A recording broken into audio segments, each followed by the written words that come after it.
ജിസേലിന് അനീഷിനോടുള്ള ഇഷ്ടം തുറന്നു പറയുന്നത് പോലെയാണ് അടുക്കളയിൽ നിന്ന് ജിസേൽ അനീഷിന് പാട്ട് പാടിക്കൊടുത്തത്. കണ്ണാ തുമ്പി പോരാമോ എന്നോടിഷ്ടം കൂടാമോ എന്ന പാട്ട് ജിസേൽ അനീഷിന് പാടിക്കൊടുക്കുന്നു. ജിസേലിന് ചുരുക്കം ചില പാട്ടുകൾ മാത്രമേ അറിയത്തുള്ളൂ. അതിലൊരു പാട്ടാണ് ഇത്, ചെറുപ്പത്തിൽ കേട്ടതാണ് എന്ന് തൊട്ടടുത്ത് നിൽക്കുന്ന ബിൻസിയോടും അനീഷിനോടും പറയുന്നു. അപ്പോൾ അതിന് മറുപടിയായിട്ട് അനീഷ് തിരിച്ചു പാടുന്നുണ്ട്, കണ്ണാ തുമ്പി പോരില്ല നിന്നോടിഷ്ടം കൂടില്ല എന്ന്. ഇത് കേട്ടപ്പോഴും ബിൻസിക്കും ജിസേലിനും ചിരി വന്നു.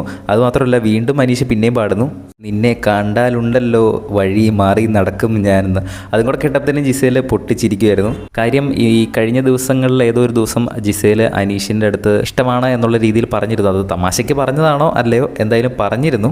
അന്ന് അങ്ങനെ പറഞ്ഞ സമയത്ത് അന്നും അനീഷ് പറഞ്ഞിരുന്നു, വേണ്ട എനിക്ക് നിനക്ക് എന്നെക്കാളും നല്ല ആളെ കിട്ടും എന്ന് ജിസേലിൻ്റെ അടുത്ത് അന്നേ അനീഷ് പറഞ്ഞു. അപ്പോൾ ജിസേൽ അന്നും തിരിച്ച് പറഞ്ഞത് എനിക്ക് ഓക്കെയാണ്, എനിക്ക് അനീഷിന് ഓക്കെയാണ്, കുഴപ്പമൊന്നുമില്ല എന്ന് ജിസേൽ അന്ന് തുറന്നു പറഞ്ഞിരുന്നു. പക്ഷെ അന്ന് അനീഷ് തന്നെ നൈസായിട്ട് അത് ഒഴിവാക്കി വിട്ടു. ഇപ്പോൾ വീണ്ടും അതേ രീതിയിൽ ഒരു ഇഷ്ടം തുറന്നു പറയുന്ന രീതിയിൽ പാട്ടൊക്കെ പാടി. ഒരുപക്ഷെ തമാശയ്ക്കായിരിക്കാം, ജിസേലിൽ ഈ വരികളുടെ അർത്ഥം പോലും ചിലപ്പോൾ അറിയണ്ടാവില്ല. എന്തായാലും ചെറുപ്പത്തിൽ പഠിച്ചൊരു പാട്ടാണെന്ന് പറഞ്ഞ് അനീഷിന് ഒരു പാട്ട് അങ്ങ് ഡെഡിക്കേറ്റ് ചെയ്ത് പാടുകയാണ്. അതിന് തിരിച്ച് മറുപടിയായിട്ട് അനീഷ് പാടിയതാണ് കോമഡി ആയി പോയത്. കൂടുതൽ ലൈവ് അപ്ഡേറ്റ്സിനായിട്ട് ചാനൽ സബ്സ്ക്രൈബ് ചെയ്യുക.